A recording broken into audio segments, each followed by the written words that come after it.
Tyler Perry's Hollywood empire might just be fracturing at the edges, and not because of poor ticket sales or flop shows. We're talking about grave accusations from individuals who were once inside his circle. And this time, the whispers have escalated into a full-blown courtroom battle. A lawsuit has landed, and it's not just any random grievance. It's a $260 million legal explosive with claims so precise and unsettling the whole industry is side-eyeing a man they once hailed as a self-made titan. Derek Dixon, an actor who starred in Tyler's hit shows The Oval and Ruthless, is the one lodging the lawsuit. And the details he presents, they're not ambiguous. He's alleging grooming, coercion, manipulation, and outright assault on and off the set, from unsolicited texts and power maneuvers to a graphic, disturbing episode during a cast retreat in the Bahamas. Dixon portrays a figure who leveraged his authority and influence not to guide, but to prey. And here's the thing, Dixon wasn't some guest star. He was a recurring presence on Perry's sets over 80 episodes. That's not just passing through. He was immersed in the studio's environment. So when he claims Tyler dangled production deals, praised him, boosted his prospects, and then allegedly shifted the moment the actor didn't comply, that resonates differently. This wasn't just about rejection. According to Dixon, it was retaliation, too. As soon as he distanced himself, the calls ceased, the scripts vanished, and his character mysteriously got written off. It's the kind of Hollywood ghosting that feels like a cliché until you witness it unfolding in real time.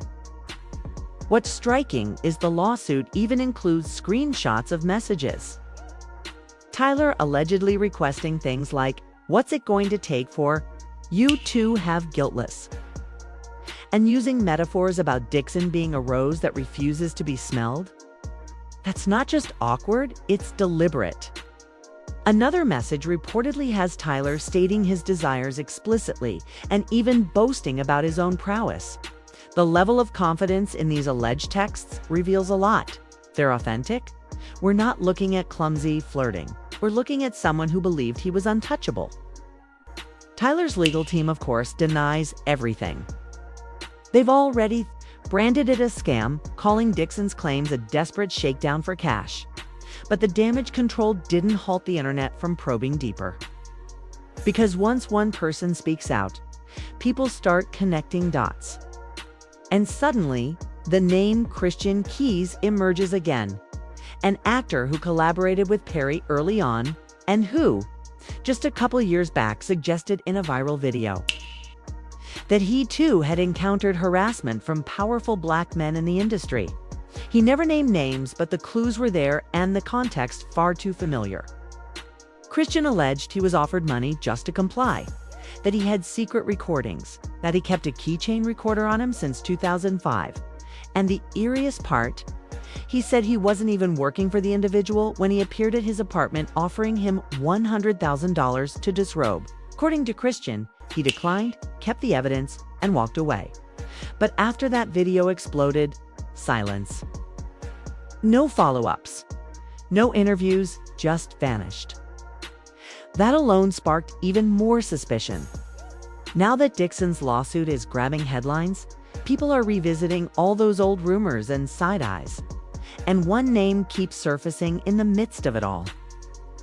Not someone making accusations, but someone who always stayed far, far away, Eddie Murphy. For years, Tyler Perry tried to draw Eddie into his projects. Publicly praised him, pitched concepts, practically pleaded. But Eddie kept his distance every single time. Eddie Murphy isn't new to Hollywood games. It's been around long enough to spot what's genuine and what's just glittered-up manipulation. So when people started linking the dots about his persistent refusal to work with Tyler Perry, it struck differently. For years, fans wondered why Eddie never responded to Tyler's very public admiration. Tyler would jest about Eddie ghosting him, say things like, "Maybe if I find him at an Oscar party, I'll corner him." But Eddie never appeared. Not to the parties, not to the collaborations, not even to the conversations. It wasn't shade. Felt like deliberate silence. See? Eddie's never been shy about playing bold roles or dressing up in wigs and bodysuits. He made a career out of pushing comedy boundaries. So people knew it wasn't about the costumes or over-the-top scripts. Tyler is known for. No. This seemed like a personal choice, a protective one. Word behind the scenes was that Eddie just didn't connect with Tyler.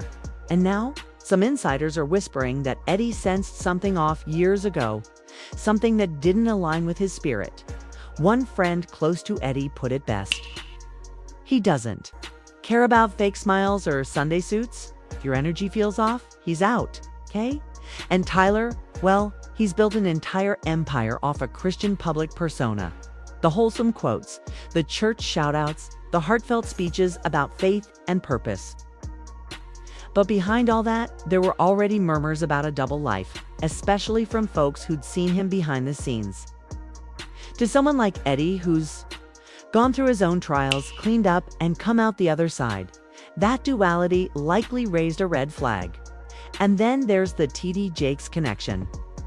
Tyler's spiritual ally, prosperity preacher, Eddie's pal, all that push the blessing out type of theatrical preaching.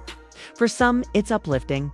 For others, it's dubious, especially when it gets intertwined with a kind of Hollywood influence that can shatter careers or create stars overnight.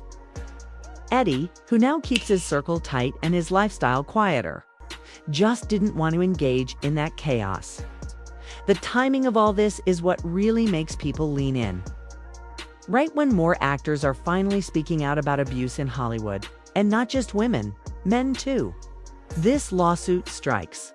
Suddenly, the silence from people like Eddie doesn't feel like ego. It feels like wisdom.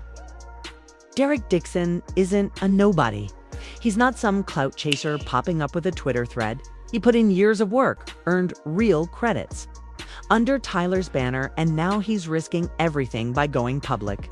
And when someone like that steps forward with screenshots, names, and timelines, it compels people to reevaluate the red flags they overlooked.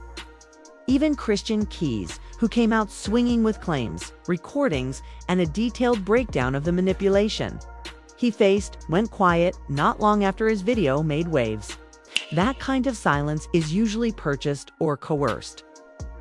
Either way, it adds fuel to the fire, especially when you consider that Christian said he had recordings of being offered money just to strip, that he was being harassed even when he wasn't working for the guy, that he kept those recordings because he knew if he said no, his career could be sabotaged.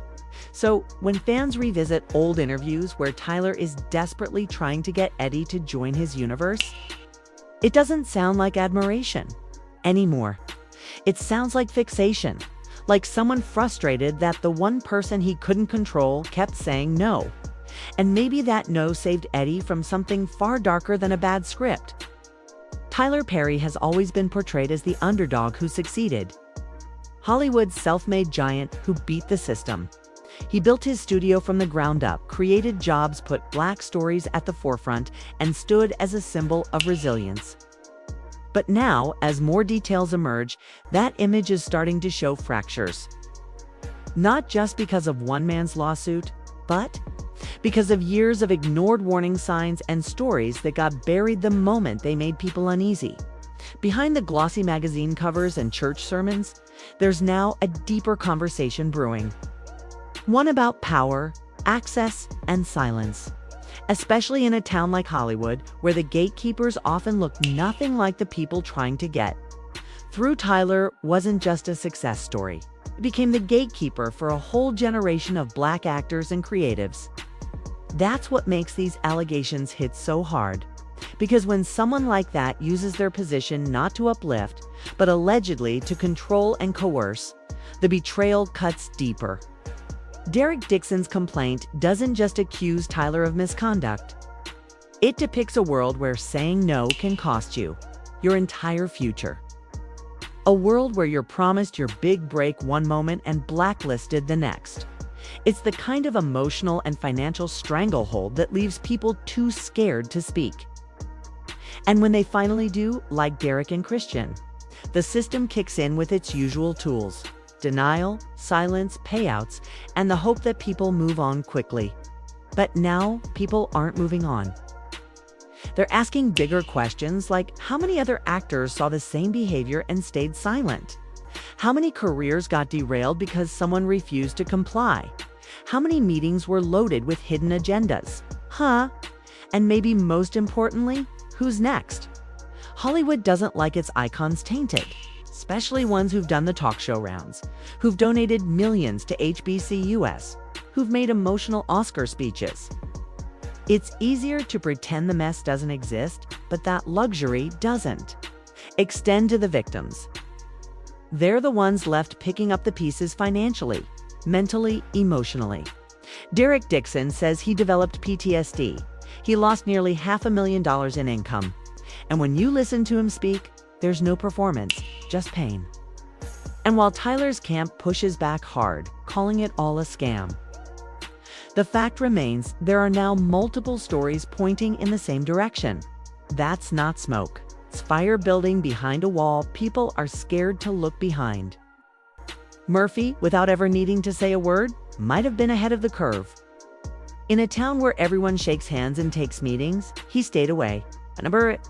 Rants, no drama, just distance. And now, in light of everything, people are viewing that silence with a new lens. Because sometimes the loudest warnings are the ones you never hear. Just a series of refusals, of absences, of closed doors that in hindsight look more like shields. Tyler Perry's legacy isn't decided yet. He could fight back and clear his name, or the truth could unravel even more. But either way, the spell is broken. That perfect image people clung to, it's shattered. What's left now is a mess of court dates, testimonies, and whispered stories finally being voiced out loud. The same stories that were dismissed for years as rumors. The same stories people like Eddie chose not to be part of. And maybe, just maybe, that silence was never about ego. It was about survival.